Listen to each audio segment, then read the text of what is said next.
Mes chers frères et sœurs, fils et filles bien-aimés de Dieu, ma famille dans le Christ, en tant que votre Père spirituel, humble successeur de Saint-Pierre, je me tiens devant vous, le cœur embrasé d'amour pour notre Sauveur. Jésus-Christ, qui nous appelle à lui dans la Sainte Messe, source et sommet de notre foi. En ce moment sacré, je vous invite à voyager avec moi au cœur de l'Eucharistie, là où le ciel rencontre la terre.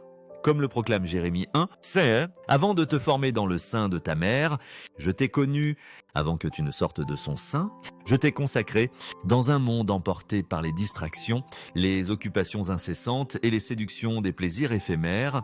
Nous risquons d'approcher ce mystère divin avec des cœurs mal préparés, distraits ou indifférents. Mes paroles aujourd'hui ne sont pas un jugement, mais un plaidoyer paternel, un appel à réveiller vos âmes à la grandeur du don de la messe, où le Christ s'offre à nouveau pour notre salut. Je parle avec l'urgence d'un pasteur et la tendresse d'un père, vous exhortant à vivre chaque messe avec la révérence et l'amour qu'elle exige. Que le Seigneur vous accorde sa paix alors que nous entreprenons ensemble cette réflexion sacrée. Je vous invite maintenant, en tant qu'Église unie dans l'amour du Christ crucifié et ressuscité, à partager dans les commentaires ci-dessous votre nom et l'endroit d'où vous entendez ces paroles, votre village, votre ville, votre coin de la vaste création de Dieu. Accompagnez cela d'un engagement sincère.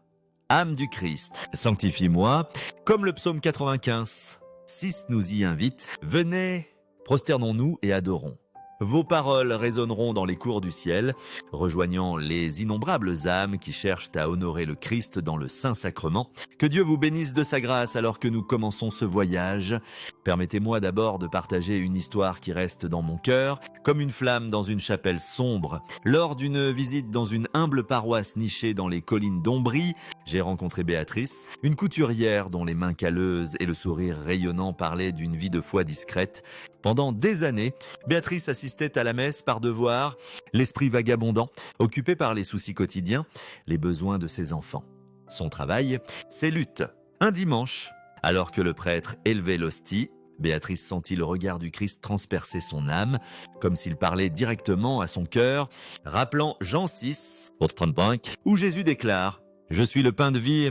À partir de ce moment, elle résolut de se préparer à chaque messe avec une prière fervente, arrivant tôt pour s'agenouiller en silence devant le tabernacle. La transformation de Béatrice, comme une graine perçant un sol durci, nous rappelle que la messe n'est pas un simple rituel, mais une rencontre vivante avec notre Sauveur, qui nous appelle à une révérence et un amour plus profond. Son histoire est un phare éclairant le chemin pour nous tous, afin d'approcher l'Eucharistie avec une dévotion renouvelée. Mes chers enfants, la Sainte Messe est le cœur de notre foi, où le Christ, comme le révèle Luc 22, donne son corps et son sang pour notre salut. Ce n'est pas une obligation routinière ni une heure fugace le dimanche, mais un banquet divin où nous rencontrons le Dieu vivant. Pourtant, avec tristesse, je constate que beaucoup d'entre nous, par fragilité humaine, abordons ce mystère avec des cœurs mal préparés, distraits ou indifférents, tombant dans des erreurs qui ternissent en sa grâce rayonnante. Ces faux pas ne naissent pas de la malice, mais du glissement progressif des âmes entraînées par les courants d'un monde qui oublie souvent Dieu. En tant que votre Père spirituel, je souhaite vous guider, non pas pour condamner, mais pour vous ramener à l'autel avec des cœurs embrasés. Réfléchissons profondément sur 20 manières dont nous pouvons faillir dans notre approche de la messe, afin de corriger notre chemin et de nous rapprocher du Christ. Chaque erreur est un appel à examiner nos cœurs, à chercher le pardon et à vivre l'Eucharistie plus pleinement. La première considération est l'absence de préparation de nos âmes avant la messe. Beaucoup d'entre nous se précipitent à l'église, l'esprit chargé des préoccupations du jour, délais professionnels, disputes familiales, distractions mondaines, sans s'arrêter pour apaiser nos cœurs ou chercher la présence de Dieu. Imaginez un invité convié à un banquet royal, arrivant essoufflé et distrait, sans penser à l'honneur de l'occasion, participerait-il vraiment à la joie du festin? La messe n'est pas une réunion ordinaire. C'est une rencontre sacrée avec le Créateur qui nous attend à bras ouverts. La préparation n'est pas un fardeau, mais un don. Un moment pour aligner nos cœurs sur l'amour de Dieu. Avant d'entrer dans l'église, faites une pause pour prier, peut-être en récitant une prière simple comme l'Anima Christi. Demandant au Christ de purifier votre âme, examinez votre conscience, cherchant le pardon pour vos péchés. Et offrez vos intentions pour la messe. Cet acte est comme labourer le sol avant de planter, assurant que votre âme est prête à recevoir les grâces eucharistiques.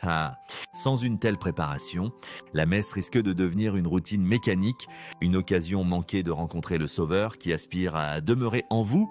Engageons-nous dans cette pause sacrée pour que chaque messe soit une rencontre transformative avec le Christ.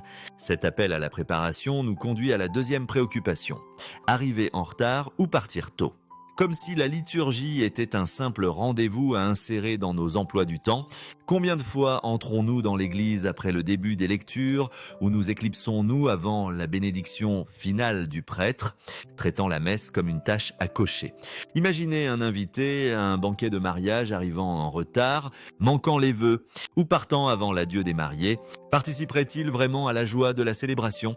La messe est un acte complet de culte, un voyage sacré depuis le rite pénitentiel jusqu'à l'envoi, chaque moment tissé de grâce divine. Arriver en retard signifie manquer la parole de Dieu, qui nourrit nos âmes, tandis que partir tôt nous prive de la bénédiction finale, un moment où la grâce de Dieu est déversée en plénitude. Cette attitude place notre commodité au-dessus du sacrifice du Christ, comme si nous, et non lui, étions le centre de la liturgie.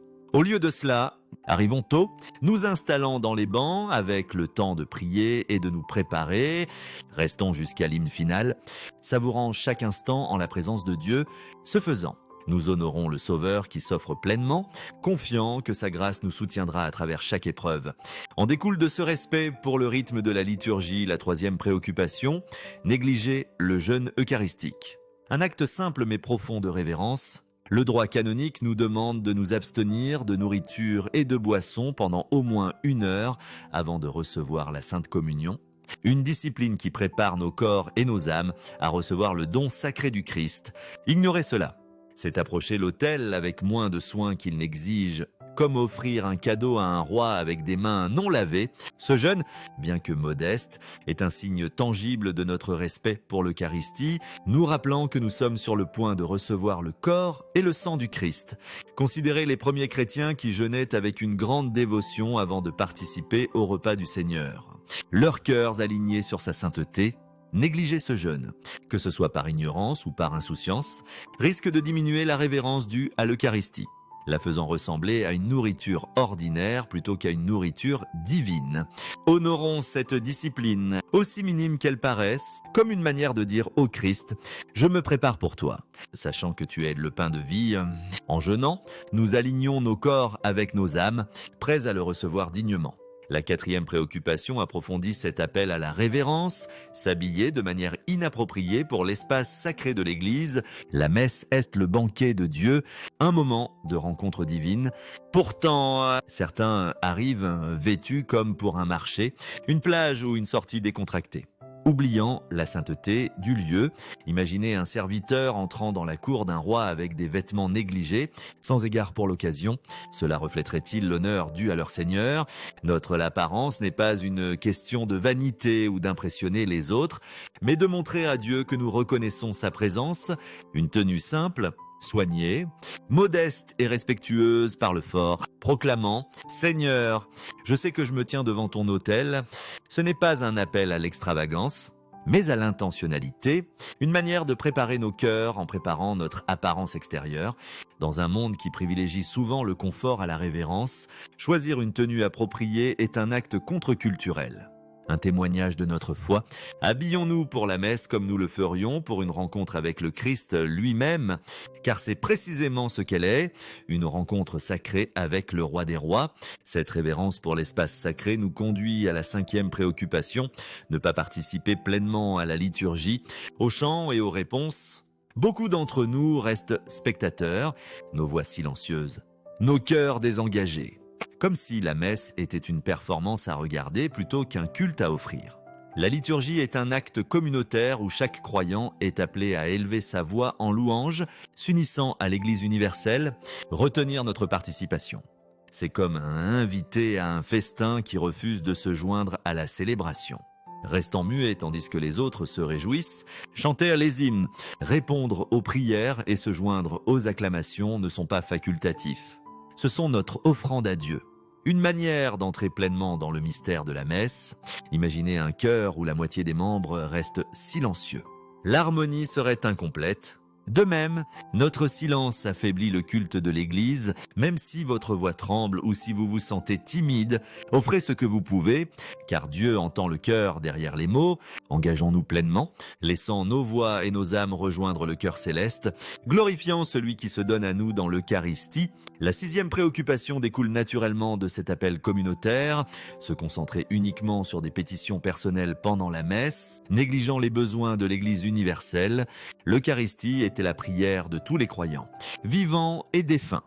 Pourtant, certains prient seulement pour leurs propres besoins, santé, succès ou préoccupations personnelles, oubliant les âmes du purgatoire, la mission de l'Église ou les souffrances des autres. Imaginez une famille réunie pour un repas, chaque membre ne parlant que de lui-même, ignorant ses proches. Cela reflèterait-il l'amour ou l'unité? La messe nous appelle à prier pour tous, unissant nos intentions à celles de l'Église, élevant les pauvres, les malades, les défunts et les besoins du monde.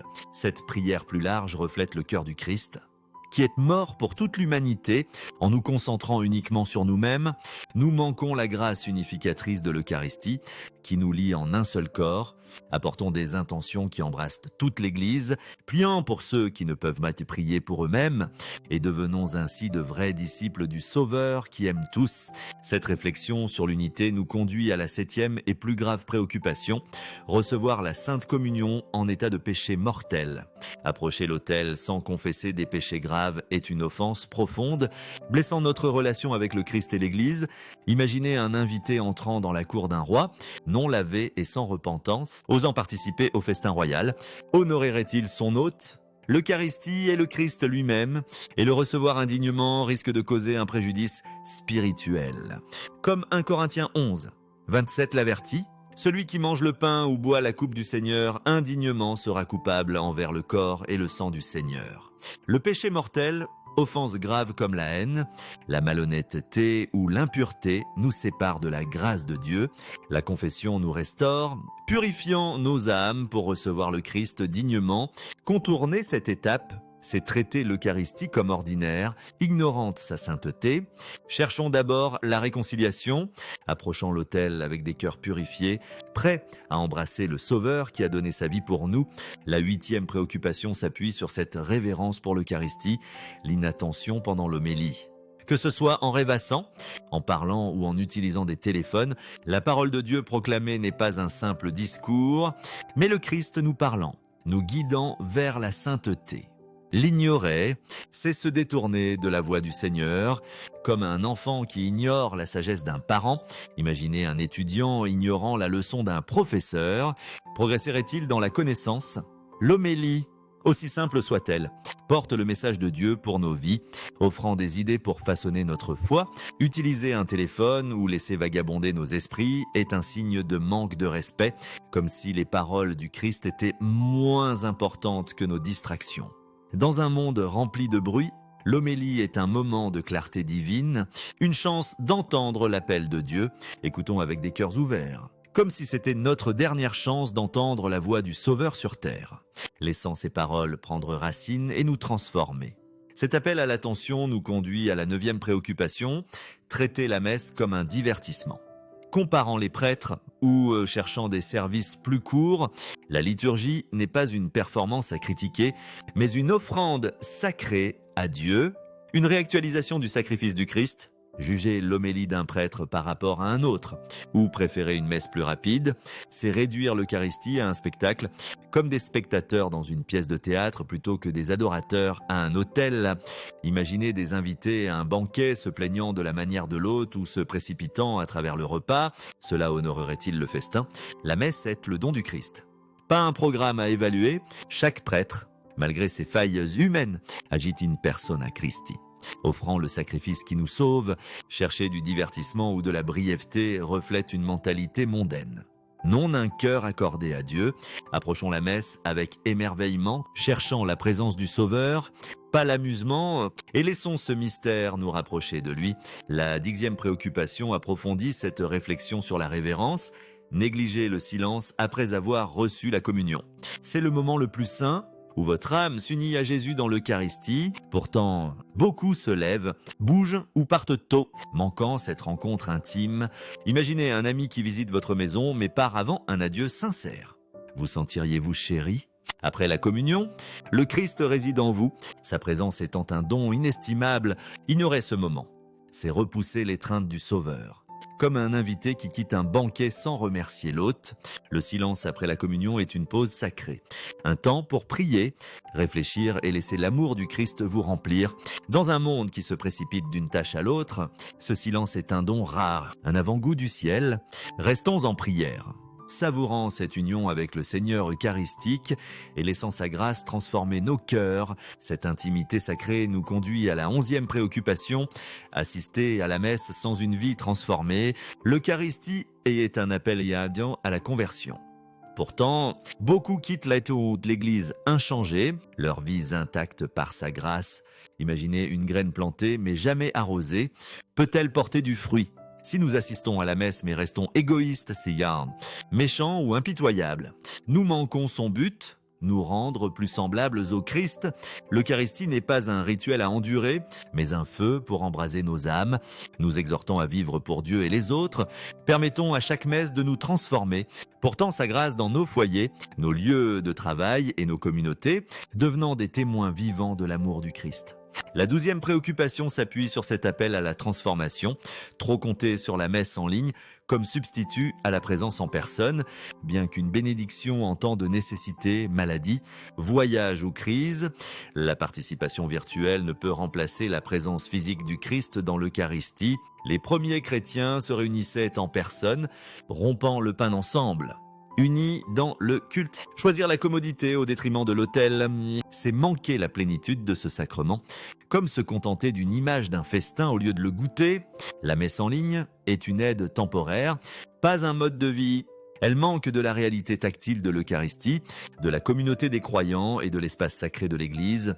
Cherchons la présence réelle du Christ autant que possible, honorant la sainteté de son don et réservant la participation virtuelle au moment de véritables besoins.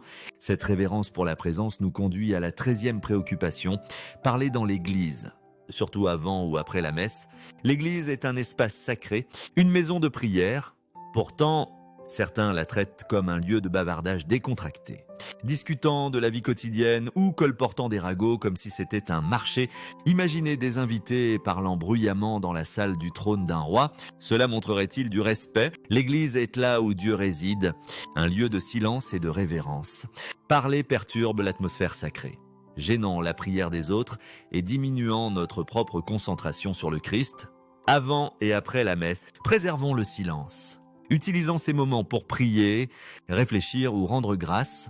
Cette discipline favorise un espace où tous peuvent rencontrer Dieu, honorant la sainteté de sa maison. La 14e préoccupation découle de cet appel à la révérence. Réciter le Notre Père ou le Credo sans dévotion. Ces prières sont le cœur de notre foi, exprimant notre amour pour Dieu et notre unité avec l'Église. Pourtant, beaucoup les prononcent mécaniquement. L'esprit ailleurs. Imaginez un enfant récitant un poème sans en comprendre le sens.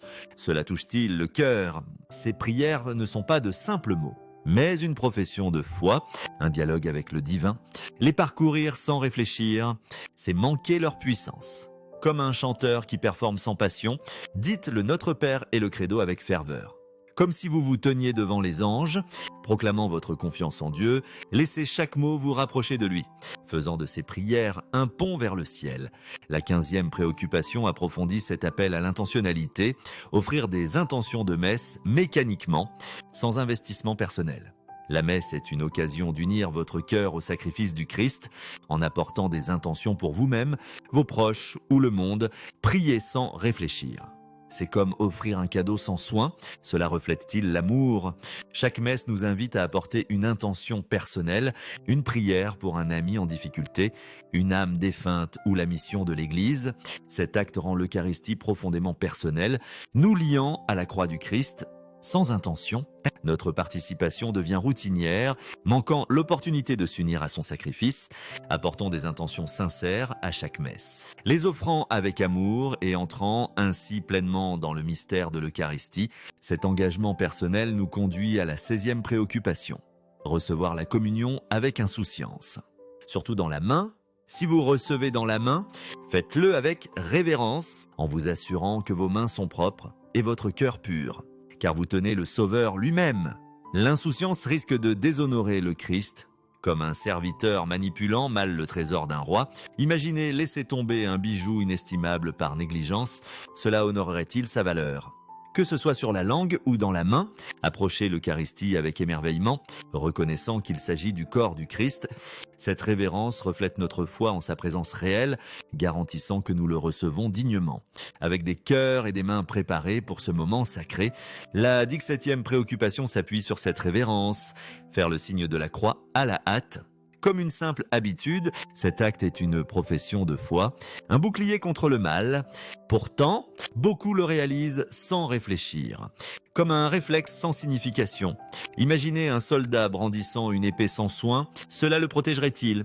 Le signe de la croix invoque la Trinité, proclamant notre confiance en la puissance de Dieu. Le faire mécaniquement, c'est diminuer son poids spirituel. Comme une prière prononcée 100 fois, faites le signe avec intention.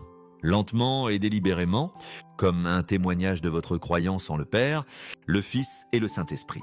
Que ce soit un moment de force, vous ancrant dans le but sacré de la messe, la 18e préoccupation découle de cet appel à l'intentionnalité, négliger la confession régulière tout en assistant à la messe chaque semaine.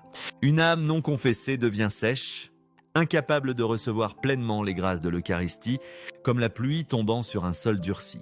La confession purifie nos cœurs, nous préparant à participer à la messe de manière fructueuse.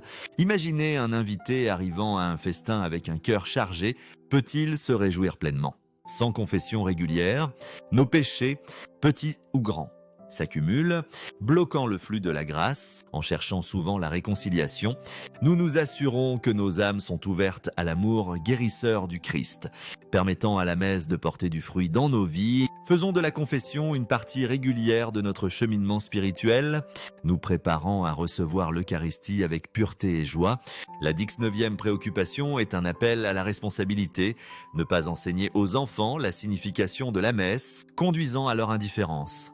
Les parents sont les premiers catéchistes, pourtant, beaucoup permettent à leurs enfants d'assister à la messe sans comprendre sa signification. Comme des graines plantées sans soin, si les enfants grandissent en voyant la messe comme un devoir, ils risquent de s'éloigner de la foi, leur cœur intact par sa beauté. Imaginez un enfant apprenant la musique sans guidance. Aimerait-il la chanson ?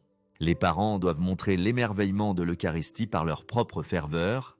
Arrivant tôt, priant dévotement et expliquant l'importance de la liturgie, racontez-leur des histoires de saints, comme Saint Jean Vianney, qui pleurait devant la beauté de la messe. En étant des exemples vivants, nous plantons des graines de foi qui grandiront en un amour durable pour l'Eucharistie. La 20e et dernière préoccupation est au cœur de cette réflexion. Assister à la messe par devoir et non par amour. L'Eucharistie est un privilège, un don de l'amour du Christ. Pourtant, beaucoup l'approchent comme une obligation, leurs cœurs immobiles. Assister à la messe sans amour, c'est comme un invité à un banquet qui mange sans gratitude. Cela honore-t-il l'hôte ? La messe est une chance de rencontrer le Sauveur qui est mort pour nous, de reposer dans son étreinte. Imaginez la joie d'un enfant courant dans les bras d'un parent. C'est l'esprit que nous devrions apporter à l'autel. Venez avec un cœur embrasé, sachant que chaque messe est un moment d'amour éternel. Une chance de rencontrer le Dieu qui a tout donné pour vous. Que l'amour, et non le devoir, guide votre culte, transformant chaque Eucharistie en une rencontre rayonnante avec le Christ. Mes bien-aimés, la messe est l'endroit où le Christ s'offre à nouveau, un mystère sacré où le ciel touche la terre. Pourtant, si nous l'approchons avec indifférence, nous fermons nos cœurs à sa grâce. Ne pensez pas que ces paroles s'adressent uniquement aux autres. Même les plus dévots ont laissé leur esprit vagabonder, attristant le cœur du Christ. Je ne parle pas pour effrayer, mais pour réveiller. Car l'Église ne peut prospérer si la messe est prise à la légère. L'histoire de Béatrice nous rappelle qu'une messe fervente peut transformer une vie, nous rapprochant de Dieu. Chaque messe réactualise la passion du Christ, un moment où le Sauveur s'offre pour notre salut. Si vous lisez ces mots, Ce n'est pas un hasard, Dieu vous appelle à vivre chaque messe avec la ferveur de votre première et l'urgence de votre dernière. Préparez-vous la veille au soir, priant pour un cœur ouvert à la grâce. Arrivez tôt, habillez-vous avec respect, écoutez attentivement et laissez l'Eucharistie vous transformer. Enseignez à vos enfants à aimer la messe, leur montrant sa beauté par votre exemple. Dans un monde où les ténèbres cherchent à éloigner les âmes de l'autel, chaque messe fervente est une victoire, repoussant les ombres qui menacent la foi. Ne craignez pas les erreurs passées, l'amour du Christ attend. Prêt à faire de chaque messe une rencontre salvatrice si vous ouvrez votre cœur à lui. Prions au Père éternel. Tu nous appelles à ta table où ton Fils s'offre dans l'Eucharistie. Le pain vivant qui soutient nos âmes. Pardonne-nous lorsque nous approchons ton autel avec des cœurs mal préparés, distraits ou indifférents. Renouvelle en nous un amour fervent pour la messe, afin que nous t'honorions par chaque prière, geste et acte de culte. Ô Seigneur Jésus, agneau de Dieu, tu te donnes à nous, déversant ton amour dans ce mystère sacré, transforme nos cœurs afin que chaque messe soit un moment de conversion. Nous unissant à ton sacrifice, protège-nous de l'insouciance et remplis-nous d'émerveillement pour ta présence, afin que nous te recevions dignement. Ô Esprit Saint, feu de l'amour divin, allume en nous un désir ardent pour l'Eucharistie. Guide-nous pour préparer nos âmes, participer pleinement et vivre la grâce de chaque messe, devenant tes témoins dans un monde obscurci. Unisse ton Église dans ce mystère sacré afin que nous brillions comme des lumières de ton amour. Dieu miséricordieux, regardez ton peuple aspirant à ta grâce. Bénis ceux qui faiblissent dans leur amour pour la messe, les enveloppant de ta miséricorde, accorde le repos éternel aux fidèles défunts et console ceux qui pleurent, que nos vies reflètent la gloire de ton Eucharistie. Attirant les autres à ton autel, nous te le demandons par Jésus-Christ, notre Seigneur, qui vit et règne avec toi dans l'Esprit Saint, un seul Dieu, pour les siècles des siècles. Amen. Mes chers enfants, que cette réflexion soit une flamme dans votre cœur, allumant un amour renouvelé pour la messe. Partagez ces paroles avec une personne aujourd'hui, un ami, un membre de la famille ou un étranger cherchant l'espoir. Créez un espace sacré dans votre maison avec un crucifix, une bougie et une Bible ouverte aux évangiles. Prions pour la ferveur avant chaque messe. Vivez comme des témoins de l'amour du Christ, laissant chaque Eucharistie vous transformer, faisant de vous un phare de foi dans un monde qui a faim de Dieu. Le temps est court et le monde devient chaotique. N'attendez pas que la messe soit interdite pour chérir son don, que la paix du Christ, l'intercession de Marie, Mère de l'Eucharistie, et la bénédiction du Dieu Tout-Puissant, Père, Fils et Saint-Esprit, vous remplissent et demeurent avec vous toujours. Amen.